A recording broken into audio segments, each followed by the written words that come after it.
Perkenalkan, nama saya Monita Welda, NIM saya 131811009. Saya dari Pendidikan Sejarah semester 4 kelas A pagi. Di sini saya akan menjelaskan tentang sejarah pendidikan Tionghoa atau Cina.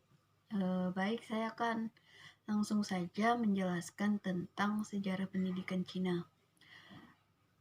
Pertama, sikap orang Cina yang mementingkan pendidikan di dalam kehidupannya telah melahirkan sebuah filosofis orang Cina mengenai pendidikan. Pendidikan ini telah lama menjaga kekuasaan Cina beberapa lama, sampai pada masuknya bangsa asing ke Cina yang akan merubah wajah sistem pendidikan kuno di Cina. Akan tetapi, pada kesempatan ini saya tidak menjelaskan sampai masuknya bangsa asing ke Cina. Permulaan pendidikan Cina kuno mencapai puncak dimulai pada dinasti Han, di mana Kongfuce kembali lagi diangkat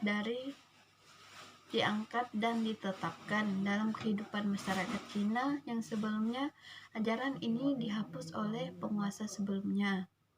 Masyarakat Cina yang menganggap pendidikan sejalan dengan filsafah, bahkan menjadi alat bagi filsafah yang mengutamakan etika.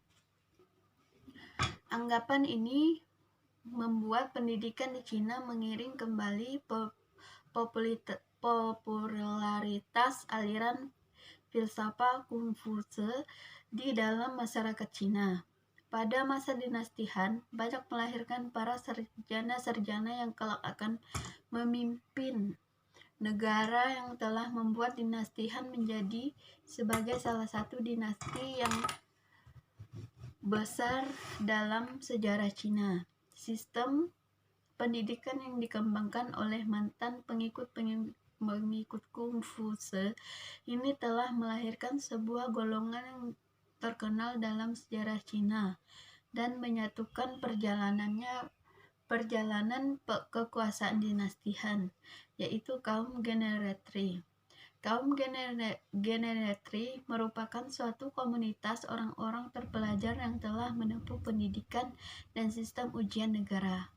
Sistem pendidikan yang diterapkan oleh pihak pemerintah pada saat itu pada awalnya bertujuan untuk mencapai calon-calon pejabat pemerintahan yang beraliran Konfusius. Jenjang pendidikan yang didasarkan atas tingkat daerah administrasi pemerintahan. Setiap distrik memiliki sekolah-sekolah sampai pada akademik di ibu kota kerajaan. Setiap jenjang tersebut diharuskan melewati sistem ujian yang terbagi dalam 3 tahapan. Sistem ujian ini dinilai sangat berat dikarenakan hanya beberapa orang yang berhasil lulus. Kekaisaran dinasti Han telah memberikan dasar-dasar pada sistem pemerintahan di daratan Cina.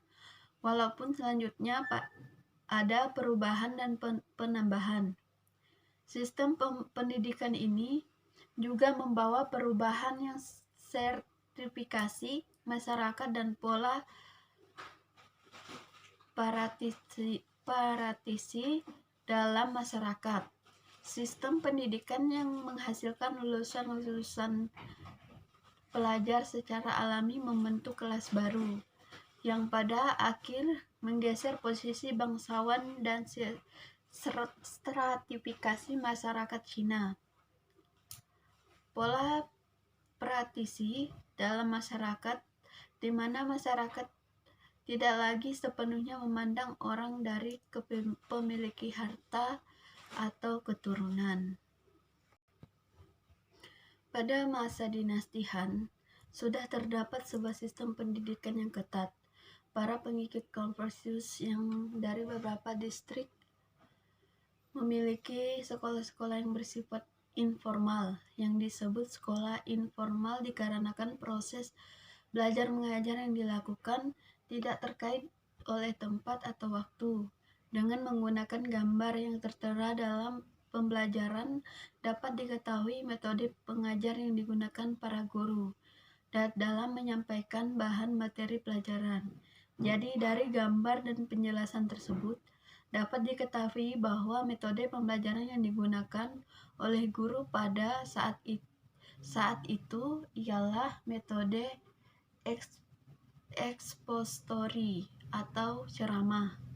Menyimpulkan ini dikarenakan yang dilakukan serupa dengan metode expository, di mana guru lebih aktif dalam mentransfer ilmu kepada para murid.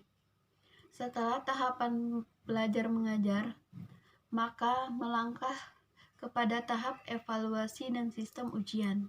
Sistem ujian yang berlaku pada masa dinasti Han merupakan suatu hal yang unik dalam sistem pendidikan Cina. Pada masa itu sudah berkembang suatu sistem evaluasi. Para peserta ujian tidak langsung mengikuti ujian, tetapi mereka harus mengikuti latihan akademik prastruktur dalam rangka menghadapi persiapan Chuyen. Ujian provinsi ini diadakan setahun sekali. Mereka yang dapat lulus dari ujian ini dengan nilai tertinggi akan mendapatkan tunjangan belajar. Pada tahap terakhir, yaitu ujian tahap ketiga yang diadakan di ibu kota kerajaan. Ujian ini diadakan setiap tiga tahun sekali. Dilaksanakan setahun sekali setelah ujian provinsi. Tahapan ujian bertujuan untuk mendapat gelar Sijin, yakni sarjana naik pangkat. Pendidikan memiliki peran yang sangat strategis dalam pembangunan suatu masyarakat bangsa. Melalui pendidikan, suatu bangsa dapat mengembangkan masyarakatnya menjadi masyarakat bangsa yang maju. Karena mulai dari pendidikan akan dapat mengembangkan sumber daya manusia yang berkualitas sesuai dengan tuntutan dan kebutuhan masyarakat yang ingin dikembangkan. Semua keberhasilan itu tidak lepas dari upaya yang dilakukan oleh para pemimpin Cina dalam melakukan reformasi dalam berbagai aspek kehidupan di Cina, terutama dalam dunia pendidikan.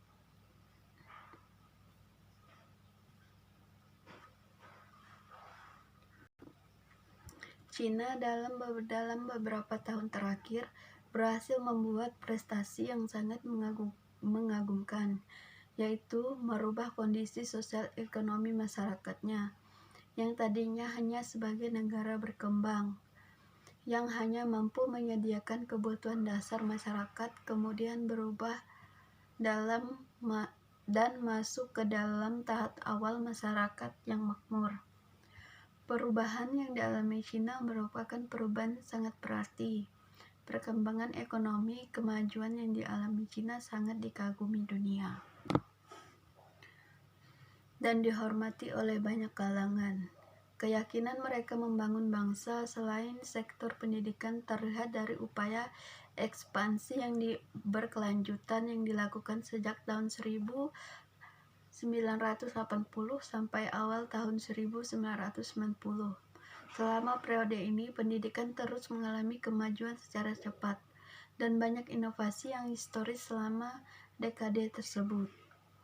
Kemajuan dunia pendidikan yang terjadi di akhir 90-an dan awal 2000 di Cina tidak lepas dari peran dari seorang birokrat yang memiliki visi dan komitmen yang kuat terhadap dunia pendidikan.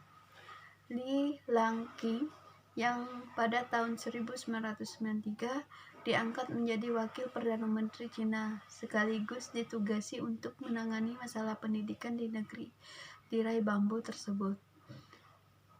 Adalah orang yang dianggap berhasil melaksanakan tugas mendorong kemajuan Cina melalui reformasi bidang pendidikan.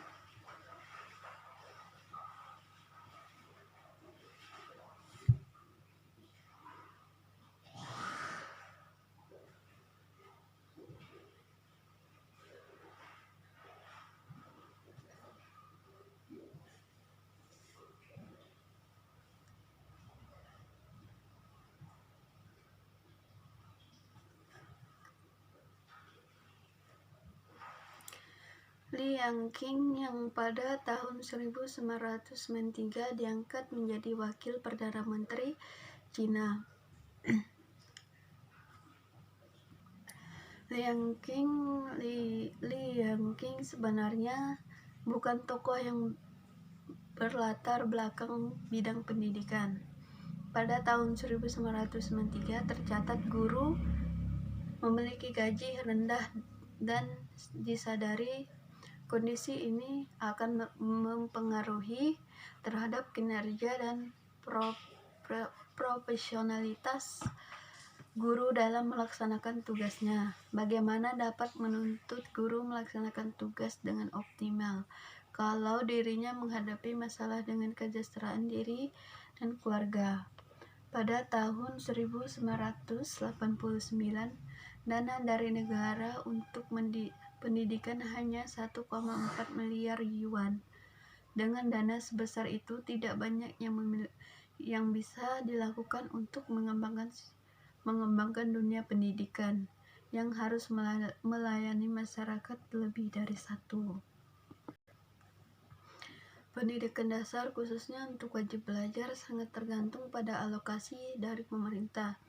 Demikian dengan pembiayaan pengembangan infrastruktur untuk pendidikan keterampilan dan pendidikan tinggi sangat bergantung pada dukungan dana dari pemerintah.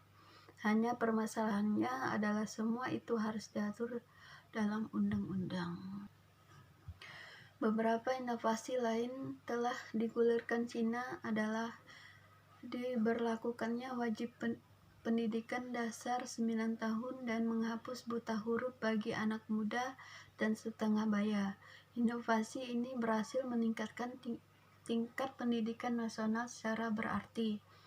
Pendidikan yang dikembangkan secara cepat dengan beberapa perubahan awal, di antaranya pelajaran yang dikembangkan untuk menekankan pada peningkatan kualitas siswa, seperti pengembangan karakter siswa dan penguasa pengetahuan. Penggunaan teknologi informasi dalam pendidikan juga telah berhasil mempercepat modernisasi, kompensasi kesejahteraan dan status sosial guru telah banyak dikembangkan. Dan pembuatan profesi tersebut dapat merespek dan penghormatan dari masyarakat. Pendidikan swasta berkembang dengan cepat. Hal ini ditandai dengan banyak jenis sekolah dibangun, pertukaran pendidikan dan kinerja sama dengan negara lain secara aktif dan luas telah memperkuat daya saing kompetensi di dunia. Pada dekade terakhir, sejumlah permasalahan besar telah dipecahkan. Total dana pendidikan nasional telah mencapai rata-rata 20% per tahun dan mencapai 548 miliar yuan pada tahun 2002, 5 kali lebih banyak dibanding tahun 1993. Di akhir abad 20, wajib pendidikan dasar 9 tahun telah mendekati universal dan remaja dan orang-orang setengah baya setelah bebas dari buta huruf. Sementara pendidikan menengah telah meningkat dengan sangat pesat. Sejak tahun 1999,